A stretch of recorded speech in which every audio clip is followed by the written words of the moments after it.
This reading is from Rays of the One Light, weekly commentaries on the Bible and the Bhagavad Gita. Reason versus intuition. Truth is one and eternal. Realize oneness with it in your deathless self within. The following commentary is based on the teachings of Paramhansa Yogananda. Jesus, when addressing his critics, appealed to reason and common sense. In his training of the disciples, however, he, like all great masters, encouraged in them the development of a higher faculty, soul intuition.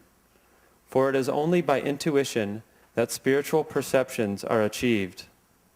In chapter 16 of the Gospel of St. Matthew, we find Jesus drawing on the intuition of his disciples by asking them who they thought he was in reality. They immediately understood that what he wanted from them was a subtle answer, not some obvious reply based on nationality, sex, and the like. Peter it was, at last, who understood and answered the question on its intended level, the spiritual. "Thou art the Christ," he said, "the Son of the living God." And Jesus turned to him, saying, "Blessed art thou, Simon, son of Jonah, for not by human nature was this truth revealed to thee, but by my heavenly Father. And I tell thee this also, thou art Peter, which is to say, a rock, and upon this rock will I build my church, and never will the powers of darkness overwhelm it."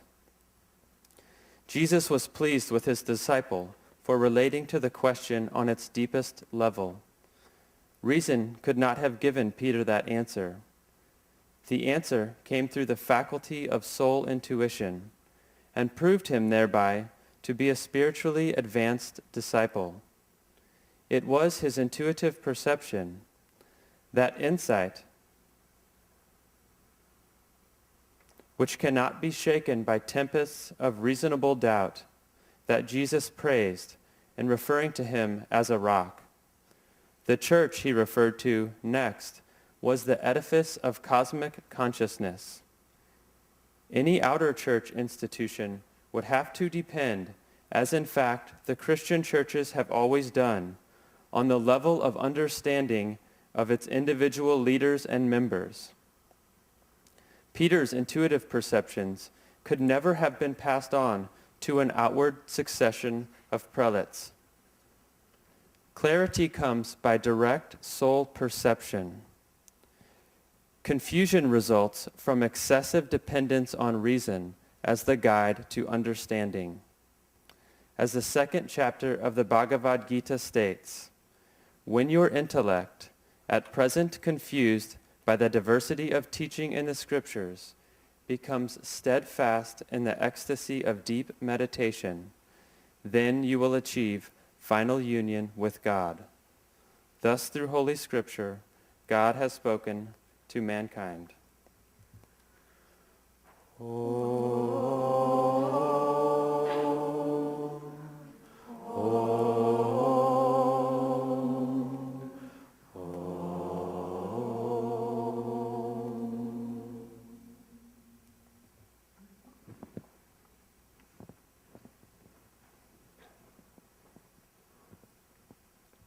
Good morning. Am I on? Okay, good. Didn't we have a wonderful evening last evening? Mm-hmm. It was just extraordinary.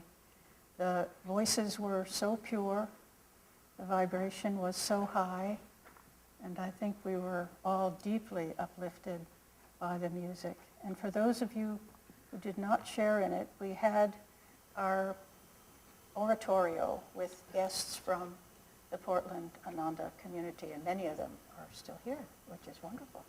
Welcome. I want to start with a quote from Saint Gyanamata, one of Master's great devotees. Something's not happening. Just move it a little bit.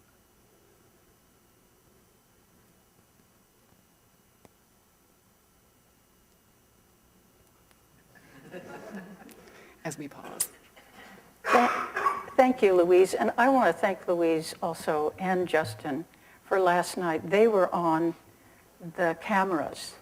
And I don't think that was mentioned, but when I got home, there was a message from Padma and Riemann in Hawaii that they had seen the oratorio. And it was 8:30 and the sun was going down over the sea and they were just tuning in. So that's just a miracle as far as I'm concerned. I want to start with this quote from Gyanamata. Master praises me because I never ask him any questions. So just let that float. Let that just float as I proceed. Bharat Cornell, who is a wonderful fellow from Ananda Village, and he has traveled worldwide with his wonderful Sharing Nature with Children program. He tells a very interesting story. He goes, different kinds of people host him, so he goes far and wide. He's not just traveling to Ananda centers around the world. He's traveling everywhere and with everyone. And so at one point his host was a born-again Christian fellow. And the man, and Bharat was doing a weekend seminar, and so the man had the opportunity to observe Bharat praying and meditating throughout the weekend. And so at the end of their time together, he said, Joseph, which is Bharat's first name, Joseph, please come upstairs with me. And Bharat was uncertain what was going to go on here. And the man took him into his place of meditation and worship and prayed and said, Dear God, please make an exception for Joseph and let him into heaven.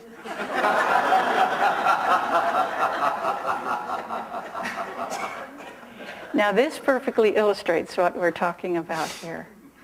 Because poor dear, the born-again fellow just absolutely had figured it out that everything in the Bible is true. And everything that he read was true. So what's going to happen to all of us others? You know, and yet at the same time, his heart was just so open to Bharat. He was so moved by that expression of reverence and devotion that he had to, in some reasonable way, make a space for him. And so the plea. And someday, he will move beyond that need to hold so tightly to dogma and realize that within every path to God, there is an opportunity to love him. I had an interesting visit at the thrift store the other day. We lost power on Wednesday. It was that windy, stormy day, and the power was gone by the time I got there. And a very lovely lady came right in, and I had to, it's interesting, we have so many windows, and in the second room we have skylights. So I really had to basically inform people that the lights were out. They weren't quite getting that. So a lovely lady came in, well-dressed, and along with her came a tall, sort of unkempt fellow that I knew. And I noticed that she sort of jumped as he came in with her. And I just observed that. And she walked around. She had a wonderful time. She picked out beautiful things. You know, it's an interesting process there because we have such a mix, as you would in a thrift store that takes donations. But we have some very fine things, some very fun things, some very beautiful things, and then things, you know. And she was picking out just the finest of the fine. It was lovely to watch her collection develop on the front desk. And then when she was finished with her shopping, she looked straight at me and she said, "Aren't you afraid?" And I said, "No. What do you mean?" She said, "Well, that fellow." And I said, "I'm not afraid of anyone." And you can't always judge by looks. I know who he is. He's been in before. And she said, you know, I have driven by this store many, many years and never come in because I was afraid.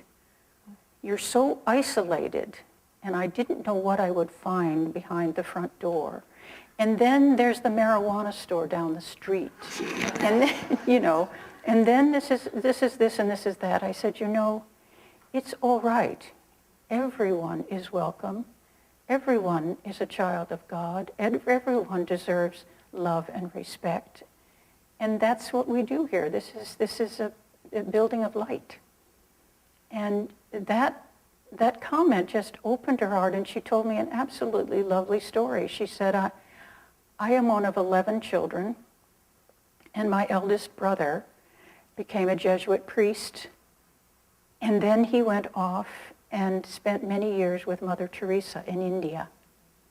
So wasn't that interesting? It was just the vibration was created so that she felt she could tell me that story. It was just a lovely story.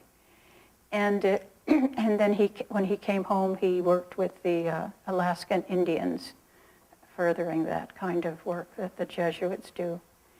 Anyway, it just was so interesting to me that what we have access to as meditators, as lovers of God, is that gradual opening of the heart to all. There is just no reason to be afraid and exclude, because Master has given us the insight to recognize through our meditative intuition that he is a part of everything. God became the universe. There's no debate about what did God create and what didn't God create. God became it all. So there's nothing but the presence. And that doesn't mean we're unreasonable. That doesn't mean we don't take precautions.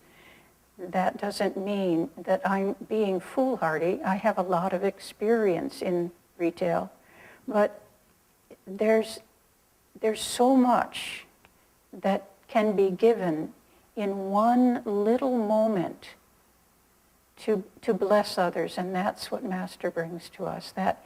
That suggestion that the spiritual life, yes, is the deep questing for our own transformation and liberation, but also the sharing of that with everyone.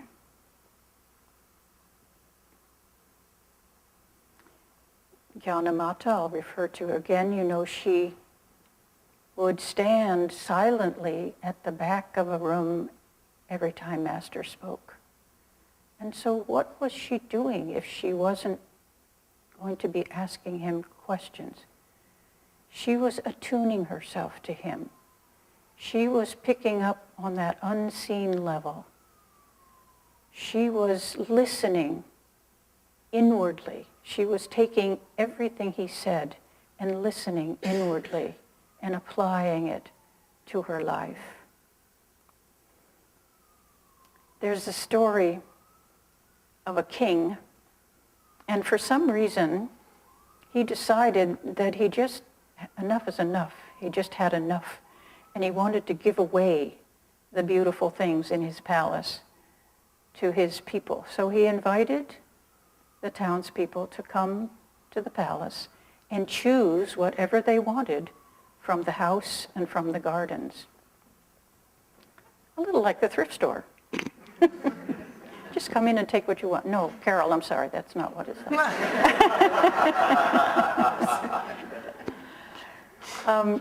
So everyone was scurrying around, picking up beautiful things, and there was one young girl who stood quietly next to the king, and he was enjoying people choosing things and taking them home. He was really happy about the process, but this little girl concerned him, and he said, "Why aren't you choosing something? You should choose something. That's what I've asked you here for." And she said, "I have chosen." And then he got busy with noticing and answering questions and enjoying the process. And he turned to her and said, "Well, what have you chosen?" And she walked closer to him and took his hand in both of hers, and she said, "I have chosen you. I have chosen the king. That's my choice over all these beautiful playthings that you have here in the palace. And that's our choice."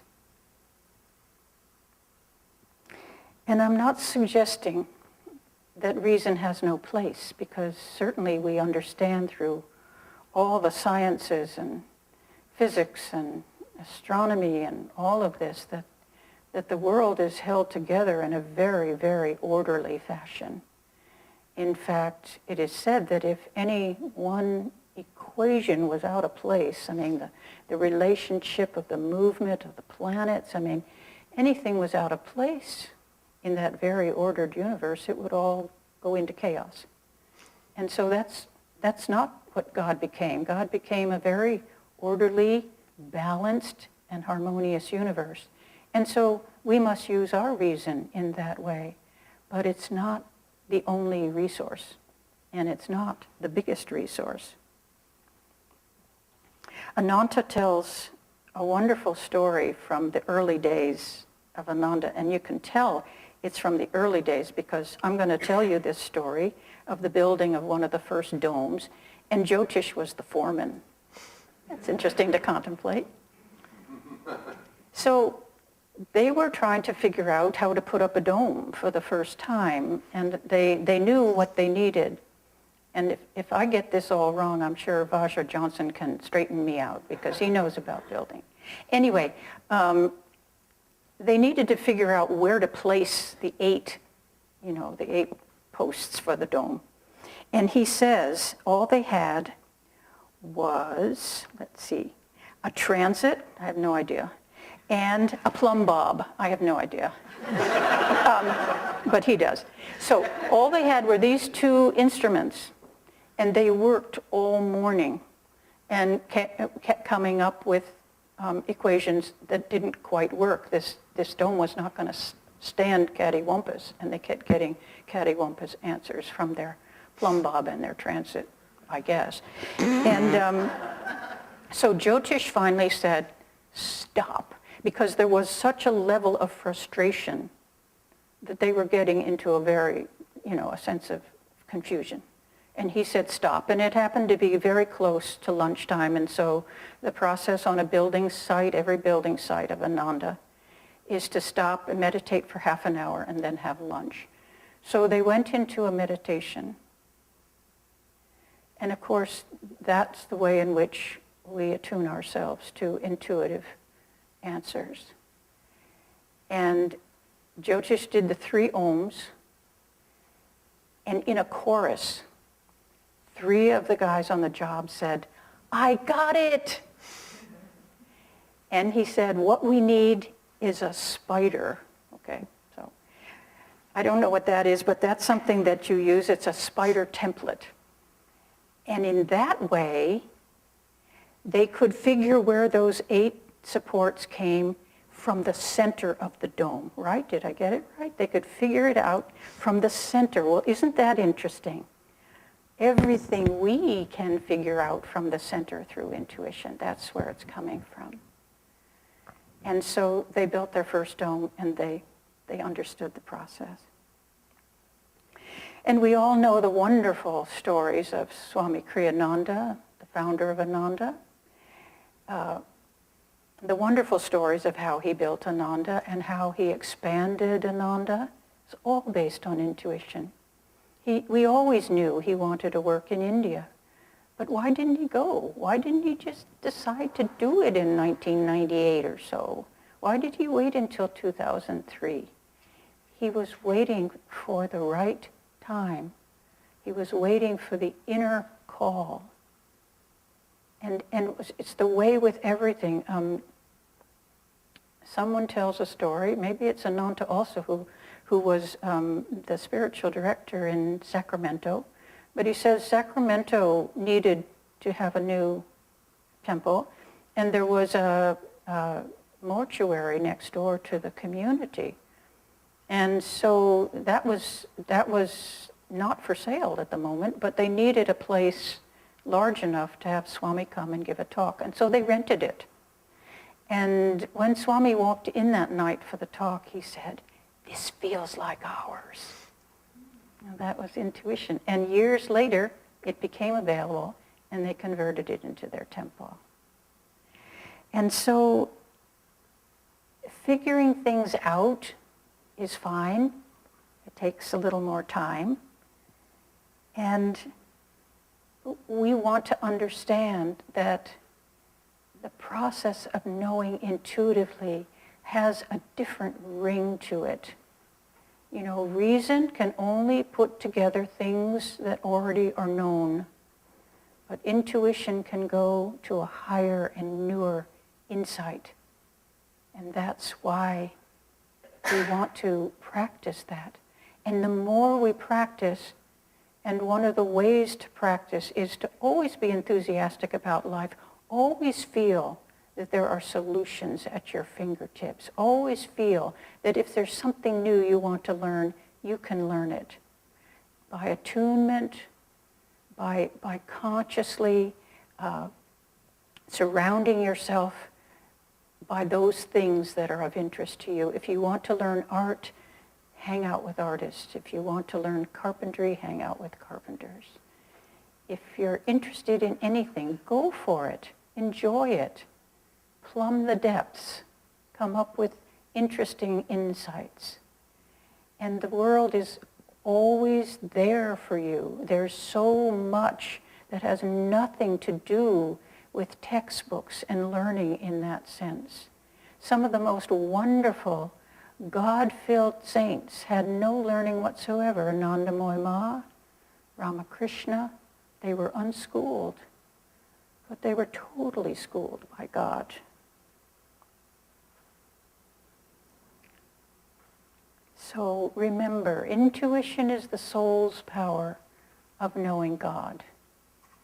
And God is everything.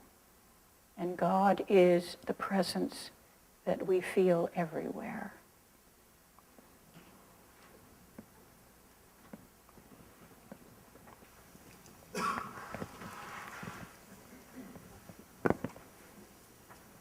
Let's listen to these words from Whispers from Eternity. Demand for the rising of the aurora of intuition. Infinite Spirit, thy presence is hidden equally behind the warm rays of the sun and the cool light of the moon. Those lights, though welcome and wonderful, reveal only Mother Nature's splendor in matter. They reveal not thee. To me they are therefore darkness. Thy all-revealing, majestic, and supreme light shines on, but not from within, the center of everything, therefore creating no shadows. Shadows in this world reduce light itself to non-light. In theory I have known this. Now, Lord, take all darkness away from me. Whenever I sit with eyes shut, enclosed in my own darkness, cause to blaze upon me in glory the aurora of intuition, that suffused in its light I may gaze raptly on thee with worshiping eyes.